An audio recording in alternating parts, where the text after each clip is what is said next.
Hello दोस्तों, स्वागत है आपका हमारे YouTube channel ITI theory to practical में। आज हम लेकर आए मॉडल पेपर का भाग नंबर 2, जिसमें ट्रांसफार्मर से संबंधित कुछ क्वेश्चन है। तो शुरू करते हैं। पहला क्वेश्चन,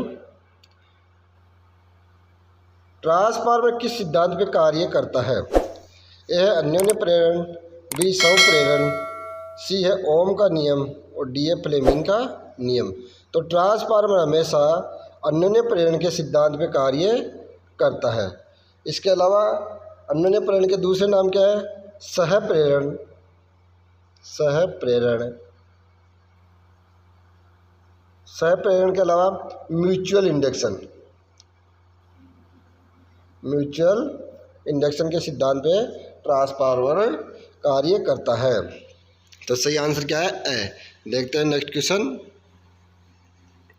ट्रांसफार्मर में जिस वाइंडिंग को इनपुट स्रोत से संयोजित किया जाता है वह कहलाती है?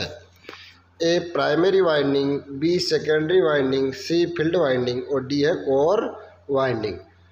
तो सबसे पहले हमें क्वेश्चन को देखना है कि ट्रांसफार्मर में जिस वाइंडिंग को इनपुट स्रोत से जोड़ा जाता है उस वाइंडिंग को क्या कहते हैं? तो ट्रांसफार्मर में हमेशा 2 वाइंडिंग होती है। कितनी वाइंडिंग? 2 वाइंडिंग। एक वाइंडिंग को प्राइमरी वाइंडिंग बोलते हैं और दूसरी वाइंडिंग को सेकेंडरी वाइंडिंग कहा जाता है। तो सेकेंडरी वाइंडिंग में हमेशा लोड जोड़ा जाता है, जबकि प्राइमरी वाइंडिंग होती है उसको हमेशा स्रोत से जोड़ा जाता है। किससे? स्रोत से, इनपुट। तो यहाँ पे क्या पूछा गया है कि जिस वाइंडिंग को स्रोत से जोड़ा जाता है उसे प्राइमरी वाइंडिंग कहा जाता है। तो सही आंसर होगा आपका ए। क्या होगा?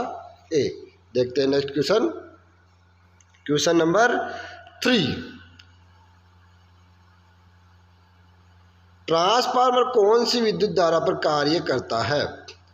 ए प्रत्यावर्ती धारा, बी दिष्ट धारा, सी दोनों और डी है इनमें से कोई नहीं। तो ट्रांसफार्मर हमेशा प्रत्यावर्ती यानी AC धारा पे कार्य करता है। तो सही आंसर क्या हुआ? ए प्रत्यावर्ती धारा। देखते हैं नेक्स्ट क्वेश्चन। ट्रांसफार्मर की दक्षता कितनी होती है? यहाँ पे बताना आपको ट्रांसफार्मर की दक्षता कितनी होती है। ए है 70 से 78%, बी है 50%, सी है 50 से 80% और डी है 90 से 98%। तो ट्रांसफार्मर की दक्षता हमेशा 90 से 98% होती है। 100% दक्षता किसकी होती है? तो 100% दक्षता होती है आदर्श ट्रांसफार्मर की। देखते हैं। तो यहाँ सही आंसर क्या है? डी। देखते हैं नेक्स्ट क्वेश्चन। ट्रांसफार्मर की कोड बनी होती है। यहाँ आपको बताना है कि ट्रांसफार्मर की कोड किस धातु की बनी होती है। ए है लोहे की, बी है यहाँ पे एल्यूमिनियम की और सी है सिलिकॉन स्टील की और डी है चुंबक की। तो ट्रांसफार्मर की कोड उसे कहा जाता है जिस कोर पे ट्रांसफार्मर की वाइंडिंग की जाती है, और वो कोर हमेशा सिलिकॉन स्टील की बनी होती है। तो सही आंसर है सी। देखते हैं नेक्स्ट क्वेश्चन। जो ट्रांसफार्मर इनपुट वोल्टेज को घटाकर कम आउटपुट वोल्टेज प्रदान करता है वह कहलाता है? यानी उच्चायक ट्रांसफार्मर, अपचायक ट्रांसफार्मर, दोनों या इनमें से कोई नहीं। तो यहाँ पूछा गया है कि वह ट्रांसफार्मर जो इनपुट वोल्टेज को घटाकर आउटपुट वोल्टेज प्रदान करता है उस ट्रांसफार्मर को कहा जाता है स्टेप डाउन यानी अपचायक ट्रांसफार्मर। तो सही आंसर है बी। देखते हैं नेक्स्ट क्वेश्चन। निम्न में कौन ट्रांसफार्मर का भाग नहीं है? निम्न में से कौन सा ट्रांसफार्मर का भाग नहीं है? या ए है ब्रिडर, बी है कंजर्वेटर, सी है आर्मेचर और डी है कोर। तो यहाँ पे ब्रिडर ट्रांसफार्मर का भाग होता है जिसमें सिलिका जेल भरी जाती है। कंजर्वेटर ट्रांसफार्मर का भाग होता है जिसमें तेल भरा जाता है। आर्मेचर एक DC मशीन का भाग होता है घूमने वाला, ये ट्रांसफार्मर में प्रयोग नहीं किया जाता है। और कोर ये ट्रांसफार्मर का भाग है जिसपे ट्रांसफार्मर की वाइंडिंग की जाती है। तो यहाँ पे पूछा गया कि कौन सा ट्रांसफार्मर का भाग नहीं है? तो आर्मेचर ट्रांसफार्मर का भाग नहीं है। तो सही आंसर क्या हुआ हमारा? आर्मेचर। देखते हैं नेक्स्ट क्वेश्चन। ट्रांसफार्मर की दक्षता का सूत्र। यहाँ ट्रांसफार्मर की दक्षता ज्ञात करने का सूत्र आपको बताना है। तो ए है इनपुट बटा आउटपुट इंटू 100, बी है आउटपुट बटा इनपुट इंटू 100, सी है आउटपुट बटा इनपुट प्लस 100 और डी है इनपुट बटा आउटपुट इंटू 70। तो ट्रांसफार्मर की दक्षता ज्ञात करने का सूत्र होता है आउटपुट बटा इनपुट इंटू 100। तो सही आंसर है हमारा बी। देखते हैं नेक्स्ट क्वेश्चन। ट्रांसफार्मर में भंवर द्वारा हानि रोकने का उपाय, यानी ट्रांसफार्मर में भंवर द्वारा हानि रोकने का उपाय है लेमिनेटेड कोर का प्रयोग करके, लोहे कोर का प्रयोग करके, ऑटो वाइंडिंग करके, या ये सभी। तो ट्रांसफार्मर में भंवर द्वारा हानि रोकने का उपाय है लेमिनेटेड कोर का प्रयोग करके। भंवर द्वारा हानि को एडी करंट हानि के नाम से भी बोला जाता है, या इसे BH वक्र के नाम से भी बोला जाता है। तो सही आंसर क्या हुआ हमारा ए, लेमिनेटेड कोर प्रयोग करके भंवर द्वारा हानि से बचा जा सकता है। देखते हैं नेक्स्ट क्वेश्चन। किस प्रकार के संयोजक में न्यूट्रल पॉइंट की जरूरत नहीं है, यानी यहाँ आपको बताना है कि कौन से संयोजन में न्यूट्रल की आवश्यकता नहीं होती। स्टार में हमेशा न्यूट्रल की आवश्यकता होती है।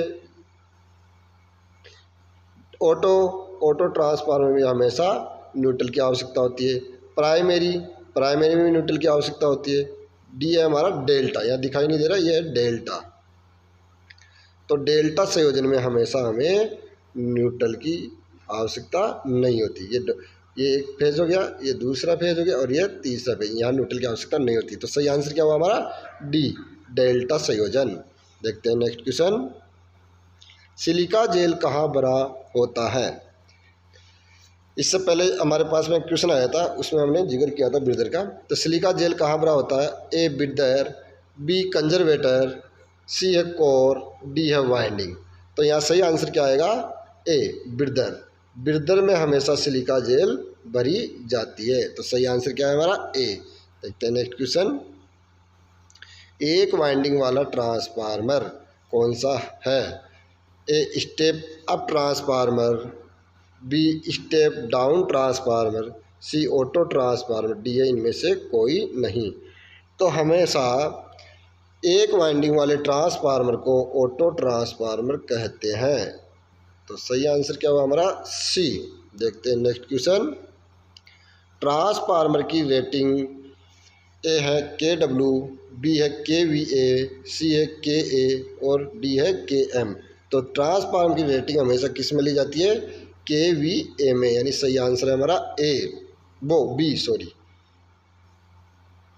बी KVA में। देखते हैं नेक्स्ट क्वेश्चन। ट्रांसफार्मर किस प्रकार की मशीन है? यहाँ आपको बताना है कि ट्रांसफार्मर किस प्रकार की मशीन है। ए है घूर्णन, तो इसमें ट्रांसफार्मर में कोई घूमने वाला भाग नहीं होता है। इसमें कोई चलने वाला भी भाग नहीं होता है। स्टैटिक, हाँ बिल्कुल सही है, इसमें सभी भाग एक जगह स्थायी रहने वाले होते हैं। तो सही आंसर क्या हो जाएगा हमारा सी। ट्रांसफार्मर किस प्रकार की डिवाइस है? Static device. देखते हैं नेक्स्ट क्वेश्चन। कोड की संरचना के आधार पर ट्रांसफार्मर कितने प्रकार के होते हैं? कोड की संरचना के आधार पर ट्रांसफार्मर का वर्गीकरण यहाँ पे पूछा गया है, कितने प्रकार के होते हैं। तो ट्रांसफार्मर कोर के आधार पे 3 प्रकार के होते हैं। कौन कौन से? कोर के प्रकार का, दूसरा सेल प्रकार का और तीसरा बेरी प्रकार का। तो सही आंसर होगा सी, 3 प्रकार का। देखते हैं next question. Step up transformer में आउटपुट धारा, यहाँ पूछा गया है कि स्टेप अप ट्रांसफार्मर में आउटपुट धारा होती है, उसका मान बढ़ता है या फिर घटता है या बराबर होता है या ये सभी। तो स्टेप अप ट्रांसफार्मर का मतलब हो गया जहाँ वोल्टेज बढ़ेगी वहाँ करंट का मान घटेगा। तो सही आंसर होगा हमारे पास में बी, घटती है। देखते हैं नेक्स्ट क्वेश्चन। यदि प्राइमरी वाइंडिंग में सेकेंडरी वाइंडिंग से अधिक लपेटे हैं तो वह कौन सा ट्रांसफार्मर होगा? यहाँ पूछा गया है कि प्राइमरी वाइंडिंग में सेकेंडरी वाइंडिंग से अधिक लपेटे हैं तो वह कौन सा ट्रांसफार्मर है।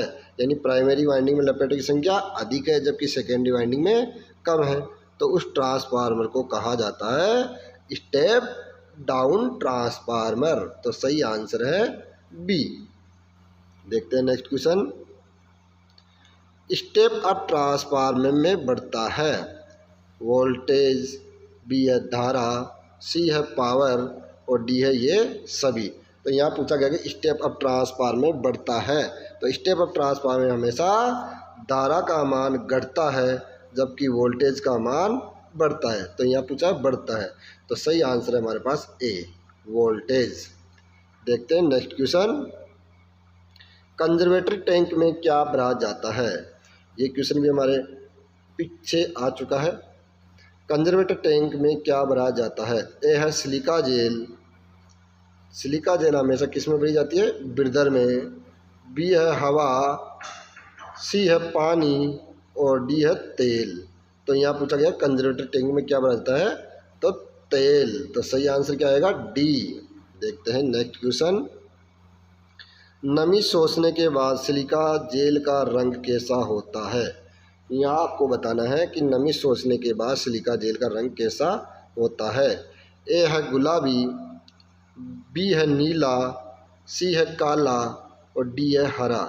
तो हमेशा शुष्क सिलिका जेल यानी ताज़ा सिलिका जेल है उसका रंग हमेशा होता है सफ़ेद।